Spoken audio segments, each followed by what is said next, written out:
अस्सलाम वालेकुम। मैं हूं नबी कमर। देखें, अक्सर स्टूडेंट्स या जो कॉम्पिटिटिव एग्जाम्स के जो एस्पायरेंट्स हैं वो मुझसे सवाल पूछते हैं कि क्या आईआर के पेपर में थ्योरीज अप्लाई करना ज़रूरी है। तो मेरा उन तमाम जो है वो एस्पायरेंट्स को या स्टूडेंट्स को यही जवाब होता है कि जी हाँ, आईआर के पेपर में थ्योरीज अप्लाई करना इंतहाई ज़रूरी है। उसकी क्या वजह है? सबसे बड़ी वजह यह है कि आईआर और करंट अफेयर्स दो डिफरेंट सब्जेक्ट्स हैं। पेपर्स तो खैर मैं नहीं कहूँगा, लेकिन दो डिफरेंट सब्जेक्ट्स हैं। दो डिफरेंट सब्जेक्ट्स हैं, इसका मतलब कि इनके दरमियान कुछ तो फ़र्क होगा इन दोनों के दरमियान। तो सबसे जो बुनियादी फ़र्क है वो ये है कि जो करंट अफेयर्स को अगर मैं डिफ़ाइन करूँ तो वो कंटिन्यूएशन ऑफ पास्ट इवेंट्स है, जिनको आप एनालाइज करके और इवेल्युएट करते हैं इवेंट्स को अकॉर्डिंग टू योर अंडरस्टैंडिंग। उसमें आप मोस्टली क्या करते हैं? उसमें मोस्टली आप जो है वो एक इशू के बारे में आपकी अंडरस्टैंडिंग चेक की जाती है, मोस्टली उसमें असेस की जाती है कि पर्टिकुलर इवेंट के यहाँ आप उस इवेंट को लेकर कितना अपडेटेड है, और कोशिश उसमें ये की जाती है कि हम जो आंसर लिखें वो एक updated, rational, based on reason, based on evidence हो, और उसमें जो भी हम आर्ग्यूमेंट्स दें उन आर्ग्यूमेंट्स को सपोर्ट करने के लिए हमारे पास कुछ एविडेंस हो in the form of data, figures and etcetera. लेकिन अगर हम आईआर की बात करते हैं तो आईआर एक मुख्तलिफ इंटायरली डिफरेंट पेपर है, सब्जेक्ट। इस तरह देखिए, अगर आईआर और करंट अफेयर्स के दो अलग पेपर्स या सब्जेक्ट रखे गए हैं तो उसकी सबसे बुनियादी वजह यह है कि आईआर एक पूरा डिसिप्लिन है, जिसकी वजह से उसका अपना एक जार्गन है, जिसकी वजह से उसकी अपनी एक ग्लॉसरी है, जिसकी वजह से उसका अपना एक लिटरेचर मौजूद है, जिसकी वजह से आईआर जो है वो एक डिफरेंट सब्जेक्ट है। तो देयरफॉर जब आप करंट अफेयर्स का पेपर अटेम्प्ट करेंगे या आईआर का पेपर अटेम्प्ट करेंगे तो एटलीस्ट उन दोनों में हमें डिफरेंस नजर आए। और डिफरेंस हमें किस तरह नजर आएगा? हमें डिफरेंस नजर आएगा थियरीज के थ्रू। यानी हम आईआर के पेपर में जो भी देखिए, आईआर के पेपर को अगर मैं बात करूं, सब्जेक्ट की बात करूं, तो वो दो हिस्सों में डिवाइडेड है। देखें, एक पार्ट है उसका थ्योरेटिकल पार्ट, और दूसरा पार्ट है वो सारी पॉलिटिकल हिस्ट्री है। मैं उसको कहूंगा कि वो सारी की सारी पॉलिटिकल हिस्ट्री है। मुख्तलिफ इवेंट्स है, वर्ल्ड वॉर 2 है, 1 है, ट्रीटी ऑफ वेस्टफेलिया है, या डिफरेंट कन्वेंशन हैं, या इंटरनेशनल लॉ, बाकी जितनी भी तमाम जो इसके अंदर चीज़ें हैं वो सारी की सारी पॉलिटिकल हिस्ट्री है, उसका लिटरेचर है। वो शायद आप करंट अफेयर्स में भी पढ़ते हैं, यूएस हिस्ट्री में भी पढ़ते हैं, या मुख्तलिफ सब्जेक्ट्स में पढ़ते हैं, या वैसे जनरली भी आप पढ़ते हैं। तो क्या चीज़ है जो आईआर को बाकी इन पेपर से, स्पेशली करंट अफेयर्स के पेपर से मुख्तलिफ बनाती है? वो है उसकी थ्योरीज। देयरफॉर आईआर का पेपर अटेम्प्ट करते हुए हमें इस बात का ख्याल रखना है कि हम जो भी इवेंट, जो भी फिनोमेनन हम डिस्क्राइब करें, एक्सप्लेन करें, with help of theoretical basis या थ्योरेटिकल फ्रेमवर्क करें। मैं आपको मिसाल देता हूं। अगर मैं नॉर्थ साउथ के रिलेशंस पर बात करूं या मैं ग्लोबलाइजेशन पर बात करूं, फर्ज करें ग्लोबलाइजेशन पर, तो ग्लोबलाइजेशन पर बात करते हुए specially while attempting the IR paper, it is necessary to mention two schools of thought of IR, such as political liberalism, political realism, and neo-Marxist perspective. You have to analyze the globalization in these three paradigms.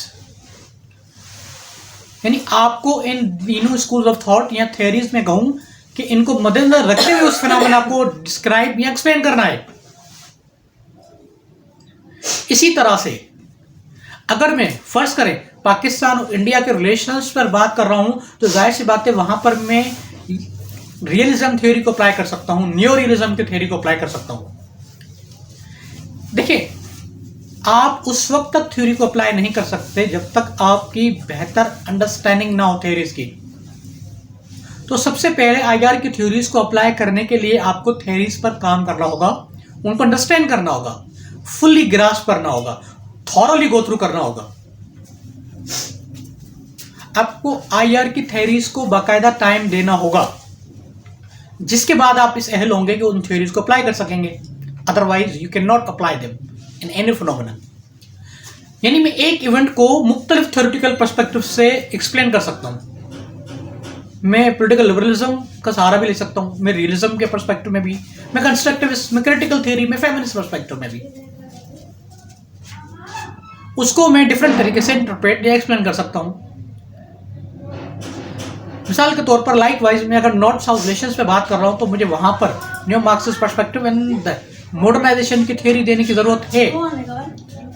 मुझे modernisation theory इस सूरत में देने की जरूरत है या हम ये कहूँ कि पॉलिटिकल लिबरलिज्म पर्टिकुलरली बात करूँ स्कूल ऑफ थॉट आईआर का जो है उसकी देने की मुझे जरूरत है, बिल्कुल जरूरत है, जिसके बाद मैं उस फिनोमिनन को अप्लाई करूंगा। देखिए, जब मैं पॉलिटिकल लिबरलिज्म अप्लाई करूंगा तो जाहिर सी बात है उसके कुछ ड्रॉन बैक्स होंगे और उस पर जाहिर सी बात है कि जो न्यू मार्क्सिस्ट है उनका अपना पर्सपेक्टिव होगा, वो उस पर अपनी बात करेंगे, उनका अपना व्यूज होंगे। तो देयरफॉर मुझे चीजों को इस तरह सिंथेसाइज करना है, सारे पर्सपेक्टिव्स को डिस्कस करते हुए मुझे जो है पेपर को अटेम्प्ट करना है, क्वेश्चन को अटेम्प्ट करना है। अब मैं अगर बात बताऊं, अगर आपकी थ्योरीज बेहतर तरीके से अंडरस्टैंड की हुई हैं तो आपको जो इवेंट होता है, जो फिनोमिनन होता है, वो खुद बता रहा होता है कि इस पर ये थ्योरी अप्लाई होगी या ये पर्टिकुलर थ्योरी इस फिनोमिना को बेस्ट इंटरप्रेट या एक्सप्लेन करती है। मिसाल के तौर पर कंस्ट्रक्टिविज्म थ्योरी है। कंस्ट्रक्टिविज्म थ्योरी को मैं कोल्ड वॉर पर अप्लाई कर सकता हूं। मैं कंस्ट्रक्टिविस्ट थ्योरी को जो है मैं कोल्ड वॉर के फिनोमेनन को रियलिज्म एंड न्यू रियलिज्म के पर्सपेक्टिव में भी एक्सप्लेन कर सकता हूं। उसका एक पॉलिटिकल लिबरल जो है वो लिबरलिज्म जो है उसके पर्सपेक्टिव में भी डिफाइन करने की कोशिश कर सकता हूं। लेकिन यहां आप देखेंगे तो शायद हो सकता है कि आपको वो इतनी प्रिवेलेंट डॉक्ट्रिन नहीं था उसको। तो देयरफॉर आईआर की थ्योरीज को अप्लाई करना बहुत जरूरी है और जब तक आप आईआर की थ्योरीज में अप्लाई नहीं करेंगे उनको तो आप जो है इन करंट अफेयर्स और आईआर के पेपर को डिफरेंशिएट किस तरह करेंगे। आप नॉर्थ साउथ रिलेशंस को modernisation theory, political liberalism, new Marxist perspective में dependency theory, world system theory को डिस्कस नहीं करेंगे तो आप उस फिनोमेना को किस तरह डिस्क्राइब करेंगे। तो देयरफॉर आईआर का पेपर अटेम्प्ट करते हुए थ्योरीज को अप्लाई करना इंतहाई अहम बात है और आप जब अप्लाई नहीं करते तो यही वजह है कि आपका स्कोर उसमें लो आता है, क्योंकि एग्जामिनर देखता है ये तो वही करंट अफेयर्स का पेपर है। आपने उन्हीं इवेंट्स को, यानी जो इवेंट्स कंटेम्प्रेरी करंट अफेयर्स है उनको या जो माजी के इवेंट्स है, आपने उनको एक्सप्लेन इंटरप्रेट करना है, लेकिन with theoretical framework by applying the theories of IR. That is the fundamental difference between these two papers, and this is the most frequently asked question from me. So I hope that now you be able to differentiate between these two subjects. मिलते हैं अगली video में। अल्लाह हाफिज।